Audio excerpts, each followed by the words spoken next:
ಮೀನರಾಶಿಯ September ತಿಂಗಳ ಮಾಸ ಭವಿಷ್ಯ.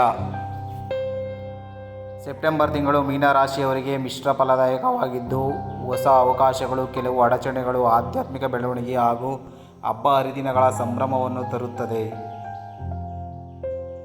ನಿಮ್ಮ ಜೀವನದಲ್ಲಿ ಹೊಸ ಚೈತನ್ಯ ತರುತ್ತದೆ. ಮನೆ, ಕುಟುಂಬದಲ್ಲಿ ಸಣ್ಣ ಗಲಾಟೆಗಳು ಕಂಡರೂ ಪ್ರೀತಿಯಿಂದ ನಿವಾರಿಸಬಹುದು. ಆಧ್ಯಾತ್ಮಿಕತೆಯತ್ತ ಹೆಚ್ಚು ಆಕರ್ಷಣೆ.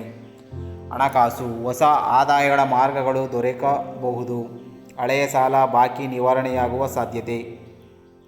ಅತಿಯಾದ ಖರ್ಚು ತಪ್ಪಿಸಿದರೆ ಹಣಕಾಸು ಸ್ಥಿರವಾಗುತ್ತದೆ. ವ್ಯವಹಾರ, ಉದ್ಯೋಗದಲ್ಲಿ ಹಿರಿಯರಿಂದ ಮೆಚ್ಚುಗೆ, ಹೊಸ ಪ್ರಾಜೆಕ್ಟ್ಗಳು, ಹೊಸ ಕೆಲಸ ಸಿಗುವ ಸಾಧ್ಯತೆ. ವ್ಯವಹಾರದಲ್ಲಿ ಹೂಡಿಕೆಗೆ ಇದು ಉತ್ತಮ ತಿಂಗಳು. ಪ್ರೀತಿಯಲ್ಲಿ, ಜೋಡಿಗಳಿಗೆ ಪರಸ್ಪರ ಅರ್ಥೈಸಿಕೊಳ್ಳುವ ಸಮಯ. ಮದುವೆ, ಮಾತುಕತೆಗಳಿಗೆ ಶುಭ ಕಾಲ. ಸ್ನೇಹಿತರ ಬೆಂಬಲ ಹೆಚ್ಚು ದೊರೆಯುತ್ತದೆ. ಆರೋಗ್ಯ, ಮಾನಸಿಕ ಒತ್ತಡ ಕಡಿಮೆ ಮಾಡುವ ಯೋಗ, ಧ್ಯಾನ ಉಪಯುಕ್ತ. ಜೀರ್ಣಕ್ರಿಯೆ ಸಂಬಂಧಿತ ಸಮಸ್ಯೆಗಳಿಗೆ ಎಚ್ಚರ. ಚಿಕ್ಕ ಪ್ರಯಾಣಗಳಲ್ಲಿ ಆರೋಗ್ಯ ಕಾಪಾಡಿಕೊಳ್ಳಿ. ವೈಯಕ್ತಿಕ ಬೆಳವಣಿಗೆ, ಹೊಸ ಕೌಶಲ್ಯ ಕಲಿಯಲು ಉತ್ತಮ ಸಮಯ. ಬರವಣಿಗೆ, ಸಂಗೀತ, ಕಲಾ, ಧ್ಯಾನದಲ್ಲಿ ಯಶಸ್ಸು. ನಿರ್ಧಾರಗಳನ್ನು ತುರ್ತು ತೆಗೆದುಕೊಳ್ಳದೆ ಆಲೋಚನೆ ಮಾಡಿ ಮುಂದುವರಿಸಿ. ಹಣಕಾಸು, ಹೆಚ್ಚಿನ ವಿವರಗಳು. ಷೇರು, ಹೂಡಿಕೆ, ಆಸ್ತಿ ವ್ಯವಹಾರಗಳಿಗೆ ಮಧ್ಯಮ ಸಮಯ. ಕುಟುಂಬದಲ್ಲಿ ಹಂಚಿಕೆ, ಆಸ್ತಿಯ ವಿಚಾರದಲ್ಲಿ ಚರ್ಚೆಗಳು. ಸೋಮವಾರ ಮತ್ತು ಗುರುವಾರ ಹೂಡಿಕೆ ಉತ್ತಮ ಫಲ ಕೊಡುತ್ತದೆ. ಉದ್ಯೋಗದಲ್ಲಿ ಪದೋನ್ನತಿ ಅಥವಾ ಹೊಸ ಜವಾಬ್ದಾರಿ ಸಾಧ್ಯತೆ. ವಿದೇಶಿ ಸಂಪರ್ಕದಿಂದ ಲಾಭ.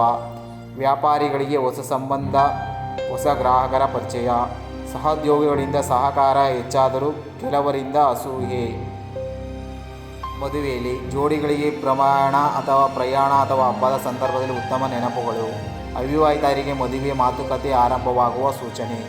ಸಂಬಂಧದಲ್ಲಿ ಅತಿಯಾದ ಭಾವನಾತ್ಮಕತೆಯಿಂದ ತಪ್ಪಿಸಿಕೊಳ್ಳಿ. ಆರೋಗ್ಯದ ಹೆಚ್ಚಿನ ವಿವರಗಳು. ರಕ್ತದೊತ್ತಡ, ಸಕ್ಕರೆ ಸಮಸ್ಯೆ ಇರುವವರು ಎಚ್ಚರಿಕೆ. ಶರೀರದ ಆಲಸ್ಯ, ನಿದ್ದೆ ಹೆಚ್ಚಾಗುತ್ತದೆ. ಉಪವಾಸ, ಹಗುರ ಅಥವಾ ಆಹಾರ ಅನುಸರಿಸಿದರೆ ಶಕ್ತಿ ಹೆಚ್ಚುತ್ತದೆ. ಮಂಗಳವಾರ ಹನುಮಾನ್ ಸ್ತೋತ್ರ ಪಠಣ, ಆರೋಗ್ಯದ ಶಕ್ತಿ ಹೆಚ್ಚಾಗುತ್ತದೆ. ಮಾನಸಿಕ ಉಪಾಯಗಳು. ಪ್ರತಿ ಗುರುವಾರ ಹಳದಿ ಬಟ್ಟೆ, ಹಳದಿ ಹೂವಿನಿಂದ ವಿಷ್ಣು ಪೂಜೆ ಮಾಡಿ. ಪ್ರತಿ ಸೋಮವಾರ ಹಾಲು, ಬಿಲ್ವದಳದಿಂದ ಶಿವನ ಅಭಿಷೇಕ ಮಾಡಿ. ಪಿತೃಪಕ್ಷದಲ್ಲಿ ಪಿತೃತರ್ಪಣ ಮಾಡಿದರೆ ಶುಭ ಕಾಲ ಹೆಚ್ಚುತ್ತದೆ. ವಾರದ ಫಲಿತಾಂಶ. ಮೊದಲನೇ ವಾರ ಸೆಪ್ಟೆಂಬರ್ 1ರಿಂದ 7. ಗಣೇಶ ಚತುರ್ಥಿ, ಹೊಸ ಕಾರ್ಯಗಳಿಗೆ ಶುಭಾರಂಭ. ಉದ್ಯೋಗದಲ್ಲಿ ಹೊಸ ಅವಕಾಶಗಳು ತರುತ್ತದೆ. ಹಣಕಾಸಿನಲ್ಲಿ ಹಳೆಯ ಸಮಸ್ಯೆ ಪರಿಹಾರವಾಗುತ್ತದೆ. ವ್ಯವಹಾರದಲ್ಲಿ ಸಣ್ಣ ತೊಂದರೆಗಳು. ಎರಡನೇ ವಾರ ಸೆಪ್ಟೆಂಬರ್ 8ರಿಂದ 14. ಅನಂತ ಚತುರ್ದಶಿ, ಸಂಕಷ್ಟ ನಿವಾರಣೆ. ವ್ಯವಹಾರದಲ್ಲಿ ಹೊಸ ಒಡಂಬಡಿಕೆ. ವಿದ್ಯಾರ್ಥಿಗಳಿಗೆ ಉತ್ತಮ ಫಲ. ಸ್ನೇಹಿತರಿಂದ ಸಹಾಯ ದೊರೆಯುತ್ತದೆ. ಮೂರನೇ ವಾರ ಸೆಪ್ಟೆಂಬರ್ 15ರಿಂದ 21. ಮನೆಯ, ಕುಟುಂಬದಲ್ಲಿ ಸಣ್ಣ ಗಲಾಟೆ. ಹೂಡಿಕೆ, ಆಸ್ತಿ ವ್ಯವಹಾರದಲ್ಲಿ ಲಾಭ. ಮಹಾಲಯ ಅಮಾವಾಸ್ಯೆ, ಪಿತೃಗಳ ಆಶೀರ್ವಾದದಿಂದ ಕೆಲಸ ಸುಗಮ. ಆರೋಗ್ಯದಲ್ಲಿ ಮಾನಸಿಕ ಒತ್ತಡ ಹೆಚ್ಚಾಗಬಹುದು. ನಾಲ್ಕನೇ ವಾರ ಸೆಪ್ಟೆಂಬರ್ 22ರಿಂದ 30. ಕೆಲಸದಲ್ಲಿ ಉತ್ತೇಜನ, ಪದೋನ್ನತಿ ಸಾಧ್ಯತೆ. ನವರಾತ್ರಿ ಆರಂಭ. ದೇವಿ ಕೃಪೆಯಿಂದ ಧೈರ್ಯ, ಯಶಸ್ಸು. ಪ್ರೇಮ ಸಂಬಂಧದಲ್ಲಿ ಹೊಸ ತಿರುವು, ಪ್ರಮಾಣದಿಂದ ಲಾಭ. ರಾಶಿಗೆ ಶುಭಕರ ಗ್ರಹ ಶಕ್ತಿ. ಗುರುಗ್ರಹ, ಜ್ಞಾನ, ಆರ್ಥಿಕ ಪ್ರಗತಿ, ಆಧ್ಯಾತ್ಮಿಕ ಬೆಳವಣಿಗೆ. ಚಂದ್ರ, ಮನಸ್ಸಿನ ಶಾಂತಿ, ಕುಟುಂಬದಲ್ಲಿ ಒಗ್ಗಟ್ಟು. ಶುಕ್ರ, ಪ್ರೀತಿ, ಪ್ರೇಮ, ಮಾತುಕತೆ, ಕಲಾತ್ಮಕ ಸಾಧನೆ. ಮೀನರಾಶಿಯವರಿಗೆ ವಿಶೇಷ ಪಾರಾಯಣ ಮಂತ್ರಗಳು. ಪ್ರತಿದಿನ ಓಂ ನಮೋ ನಾರಾಯಣ ಎಂಬ ಮಂತ್ರವನ್ನು 108 ಬಾರಿ ಜಪಿಸಿ. ಗುರುವಾರ ವಿಷ್ಣು ಸಹಸ್ರನಾಮ ಪಠಣ ಮಾಡಿದರೆ ಧನ, ಆರೋಗ್ಯ, ಲಾಭ.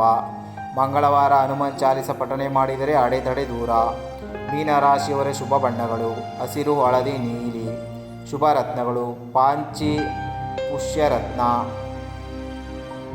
ಸಾರಾಂಶ: ಸೆಪ್ಟೆಂಬರ್ ತಿಂಗಳ ಮೀನರಾಶಿಯವರಿಗೆ ಹಣಕಾಸು ಸುಧಾರಣೆ, ಆರೋಗ್ಯ, ವ್ಯವಹಾರದಲ್ಲಿ ಯಶಸ್ಸು, ಮದುವೆ, ಪ್ರೀತಿ ವಿಚಾರದಲ್ಲಿ ಶುಭ, ಆಧ್ಯಾತ್ಮಿಕ ಬೆಳವಣಿಗೆ ಹೆಚ್ಚುತ್ತದೆ. ಆರೋಗ್ಯದ ಸ್ವಲ್ಪ ಎಚ್ಚರಿಕೆ ವಹಿಸಬೇಕು.